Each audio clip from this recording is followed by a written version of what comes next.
Wiirtuun oomisha shakakkee dukam dhakaa ijaarsaaf oolu daakuun yookaan harooroon gosa shakakkee adda addaa oomisha. Shakakkeen asitti oomishamu galtee kan ta'uu fi danda'u dhagaadha jalqaba irratti.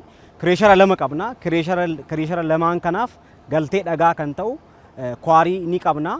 Asuma jechuudha. Dudduuba koorraa kan argitan kun tulluun kun dhagaadhuma akka jirutti kwaarii kana fayyadamnee dhagaa hin oomishna. Bilaastii goonaa fanjiidhaan jechuudha. Bilaastii eega godhamee booda jaakamarri gireedii barbaachisutti eega daakee booda gara kireesharii kanaatti finnee akkuma dudduuba koorraa argaa jirtan kana finnee dhagaasti daamp goonee gara kireeshariitti galchinee oomisha kana oomishna jechuudha. Eega oomishne booda akkuma beekamu koorporeeshiniin ijaarsa Oromiyaa godinaalee Oromiyaa garaagaraa keessatti akkasumas immoo naannoowwan Oromiyaan taanis naannoo garaagaraa irrattis ijaarsa garaagaraa raawwachaa jira.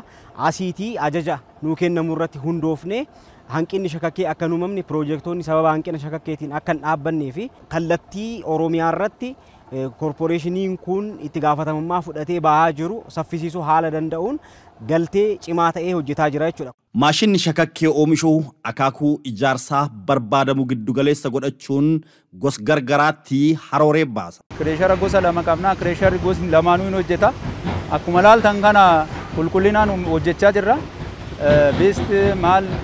Bees koorsii maal ka jedhamus akkuma ajajame akkuma ajaja isaatiin CV jijjiirree maal jenne bifa qulqullina qabuun ariitiidhaan saffisaan hojjetaa jirra jechuudha. Abbaa 00 dha amma milimeetira 6 amma 12 qabxii 5 akkasumatti akkuma intini saayizii isaatiin oomishaa baasaa jirra jechuudha maateeriyaalii qulqulluu ta'e. Maateeriyaaliin keenya kwaariin keenya iddoo lamaa qabna. Haala gaarii ta'e yaa qulqullina isaa eegne wanti asii dhaqeetu oomishaa fi oomishtummaa keenya balleessu akka keessa hin seenne of eeggannoo guddaadhaan finnee asitti daamp goone hojii keenya hojjennaa jechuudha. Piroosas ta'uudhaaf yaa'u guyyaa tokko keessatti hin qopheessine jechuudha hin finne. Gaafa immoo doozariidhaan irraa xaragamee jechuudha. Maashinaan irraa xaragamee fanjiidhaan dhokaafne achuma ammaarree asitti daamp goone hojjechuu qofa. Koorporeeshiniin ijaarsa Oromiyaa hojiilee ijoo hojjetu keessaa tokko hojii oomisha shakakkee baay'inaa fi sadarkaan oomishuun gabaa ijaarsaa tasgabbeessuudha. Shakakkeen bu'uuradha ijaarsaaf. Bu'uuraaleen garaagaraa immoo kan namoota dhuunfaas ta'e mootummaanis bu'uuraalee ijaarsa garaagaraa ijaaraati kan inni argamu. Kanaafuu shakakkeen dirqama sirriitti oomishamee ijaarsi barbaachisaa ta'e saffisaa fi yeroodhaan akka tajaajila barbaachisuuf ooluu danda'u dirqama shakakkeen sirriitti oomishamuu qaba jechuudha.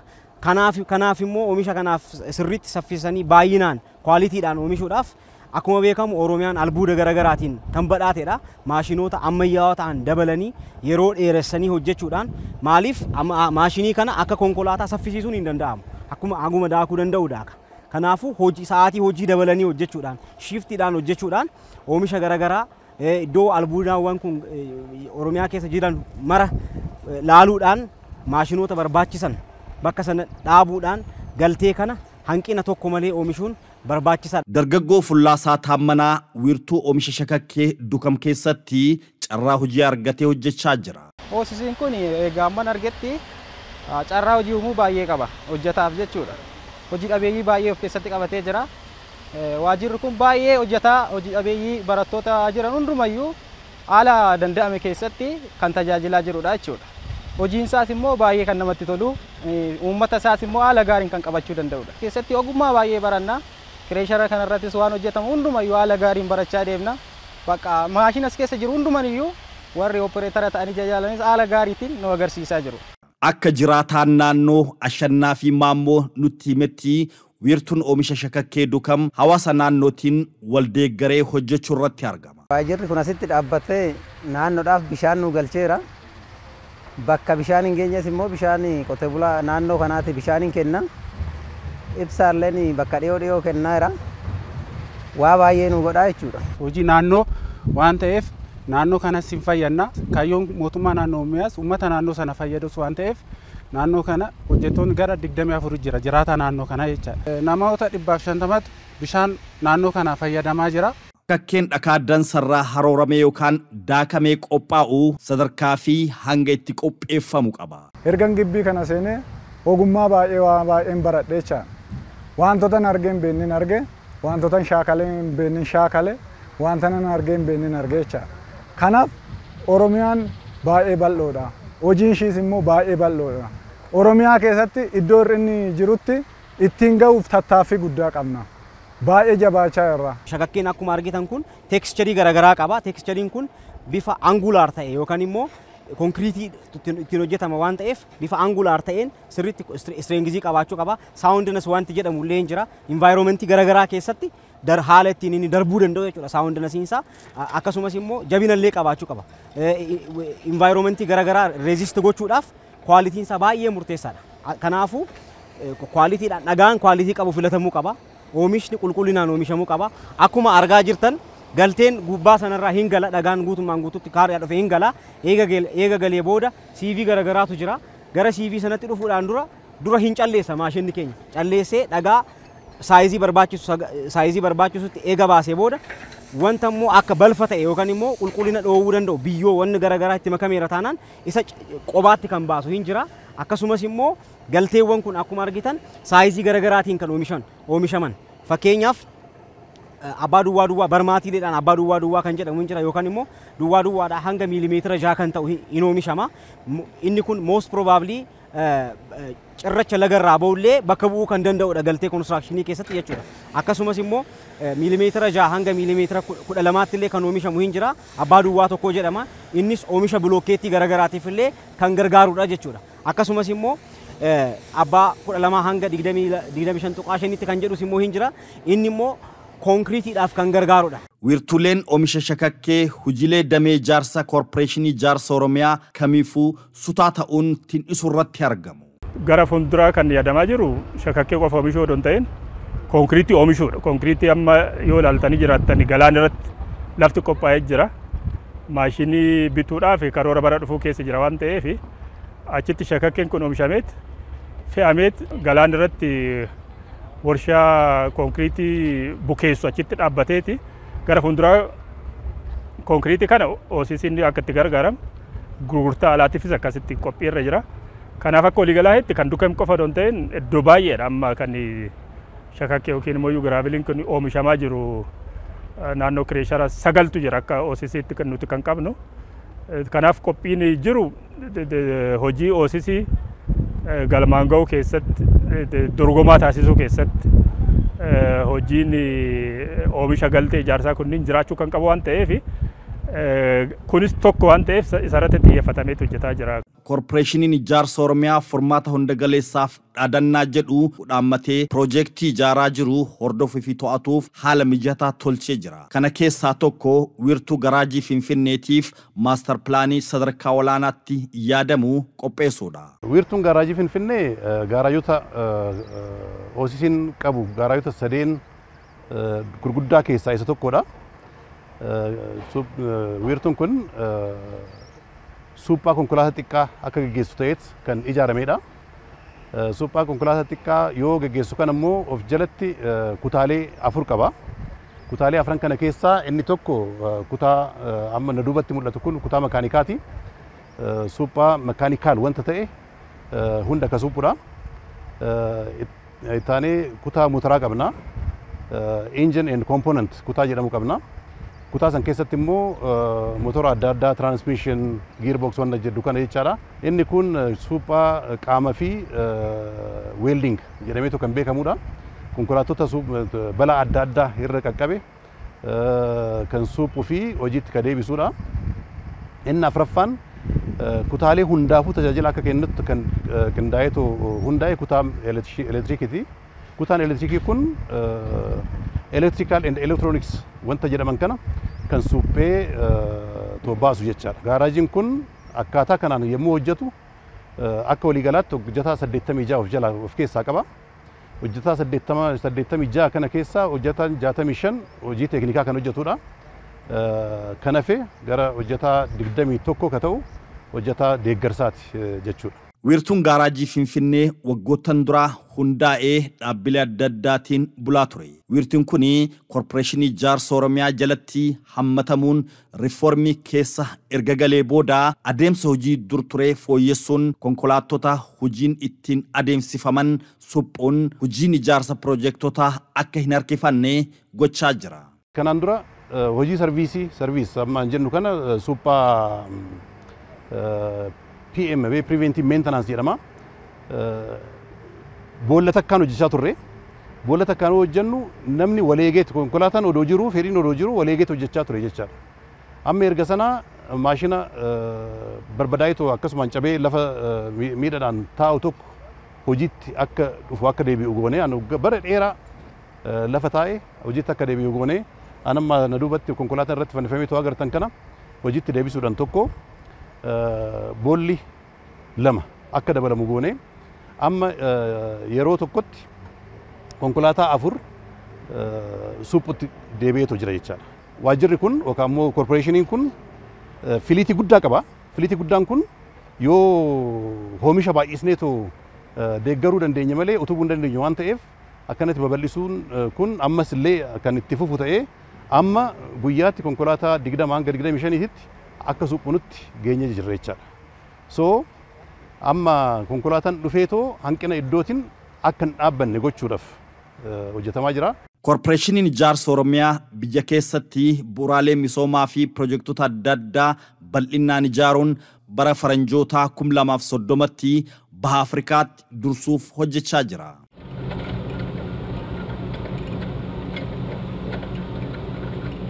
Kaampaanota qotiinsa boolla bishaanii ga'umsaa fi baay'inaan biyya keessaa fi alatti eegalan keessaa tokko koorporeeshinii ijaarsa Oromiyaati.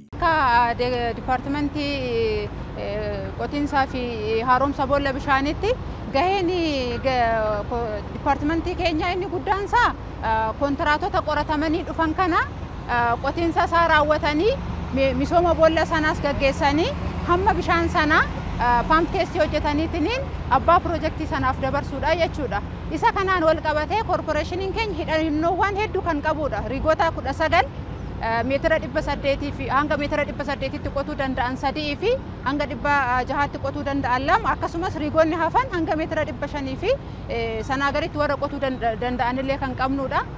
Misooma boolla bishaaniitiin wal qabatees riigoota hojii misoomaa qofa hojii riihabiliteeshinii qofa hojjetanis 2 addatti kan qabudha. Boollawwan buleeyyii tajaajila kennaa turanis ni misoomsa. Boollawwan haaraa qoratamanii dhufanillee qoteetiniin gara tajaajila bishaanitti jijjiiraa jechuudha. Isa kana keessatti akka koorporeeshinii keenyatti paakeejii guutuudha kan nu qabnu.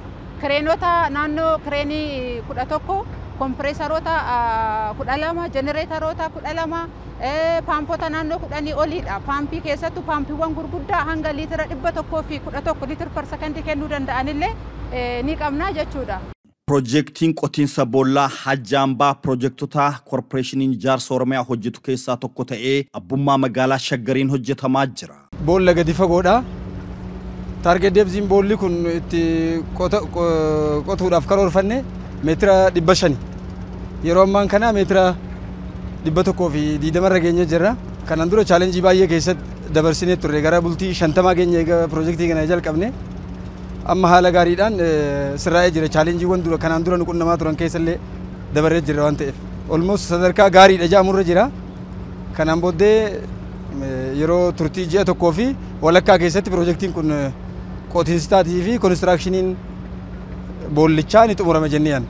Piroojektota boollota gadi fagoo akkanaa kana kan qotaman deebziin isaanii guddaa kan ta'ee fi diyaameetiriin isaanii guddaa kan ta'u bishaan guddaatu qorannoodhaan bishaan guddaatu argama jedhamee bakka eegamu waan ta'eef paampii guddaatu gala waan ta'eef bishaan guddaa discharjiin isaa 30 ol 40 ol bakka argamu waan ta'eef bal'inaanis deebziidhaanis gurguddoo kan ta'anidha boollaawwan akkanaa kana. Qotiinsi boolla bishaanii konkolaattota teeknooloojii qonnaa yookaan riigotaan boolla gadi fagoo meetira 800 hanga boolla gaggabaaboo meetira 500 fi sanii gadi qotuu danda'aniin qotama.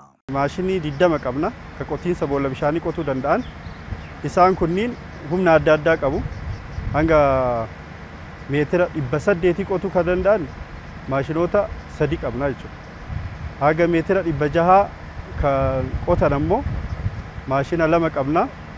Kan hafan ammoo haga meetira 200 warri jiddu galeessarra jiran ammoo haga meetira 400 kan qotan ni qabna jechuudha.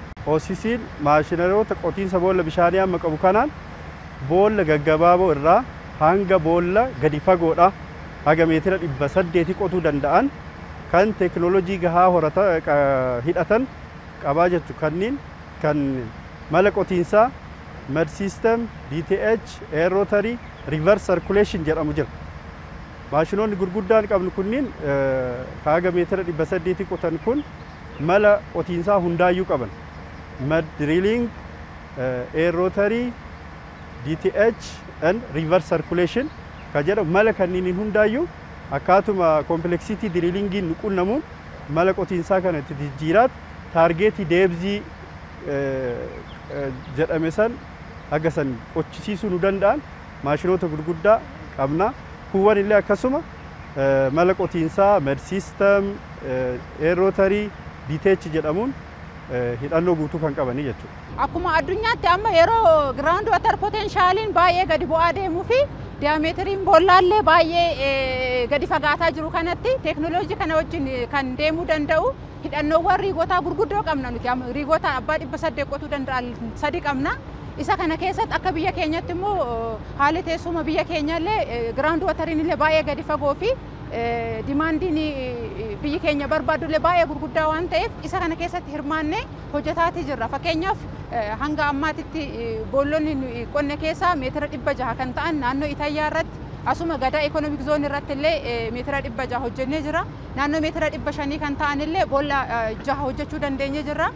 Hirmaannaan immoo teekinooloojiidhaan fi indastiriiwwan akka biyya keenyatti babal'ataa jiran keessatti qabnullee wal qabate gadaa special economic zone irratti boollota 8dha kan hojjenneetiin dabarsuu dandeenya. Isa kana keessaa boolla 6 naannoo meetira 500 kan ta'anii fi boolla 7 meetira 500 kan ta'anii fi boolla 1 meetira 600 kan ta'udha kan hojjeteetiin dabarsuu danda'e. Boolla gadi fagoo giddugaleessaa fi gaggabaaboo qotuun ammoo bishaan dhugaatii fi misooma jallisiitiif baasuuf oola. Boolla bishaan dhugaatiitiif ta'e bishaan piroojeektii jallisiitiif ta'an bal'innaan biyya keessatti akka naannoo keenyaattis akka biyyaattis beekamaadha jechuudha. Dhaabbilee hundaayyuu kan dursu hidhannoo maashiniitiinis hidhannoo ogeessaatiinis ogeessa qotiinsa boolla bishaaniitiinis ogeessota suphaa maashinaroota kanniiniitiinis dursaadha jechuudha. Akka biyya keenyatti qofaa miti akka Afrikaatti illee baheetiin kana dura naannoo Suudaanitti illee muuxannoo hojjeteetiin deebi'ee qaba waan ta'eef hidhannoon inni qabullee fedhiin hojii hojjetoota keessa jiru illee quuqama qabaniin illee wal qabate iddoowwan chaalenjii ta'an hedduu keessattidha kan naanna'eetiin hojjetaa ture waan ta'eef wanti daangessu hin jiru jedheetiin abdadha. Ogeessota gahumsa qaban naannoo 92 kan ta'anidha as keessatti kan qabnu. Isa kana keessa ji'ooloojistoota 27 fi diriilaroota naannoo 65 kan ta'an ni qabna waan ta'eef eesumaayyuu akka East Afrikaatti illee deemnee hojjechuudhaaf illee mul'ata nu qabnu keessatti illee kan jiru waan ta'eef hojjechuudhaaf qophiidha jechuudha. Korporeeshiniin ijaarsa Oromiyaa sirna kenniinsa bishaan diriirsuun ujumoo fi lolaa bishaanii tolchuun akkasumas piroojeektii bishaan jallisiitiif humna ibsaan socho'u ijaaruun muuxannaa jaboo horachaa jira. Enterpiraayizii yeroo tureerraa jalqabee yeroo dheeraa misooma bishaanii irratti hojjechaa tureera. Almost waggaa dheeraa kan dabarse waan ta'eef muuxannoo dheeraa qaba. Hojii gaggaaris misooma ummataaf kan oolu raawwateera jechuudha hagamma. So gama kanaan gama digitalization'itis drillingiin fudhatee siistama ERP hojiirra oolchuudhaan bu'aa qabeessummaa isaa bifa dabaluun barana raawwachaa jira jechuudha. Digitalization akkuma argitan miidiyaa irratti announce akkuma kanaan dura goone siistama ERP yeroo yeroon qabeenya bu'aa qabeessummaa isaa madaalaa deemuuf akka itti tolu siistama digitalizationii fudhatee isa hojiirra oolchee yeroo ammaa kana bu'aa qabeessummaa isaatiin ittiin madaalaa hojjechaa jira jechuudha. Wiirtuun qotiinsa boolla bishaanii galaan harkaan eegalame teekinooloojii qonnaa maashinoota yookaan riigoota boolla gadi fagoo fayyadamuun hojjetaa jira.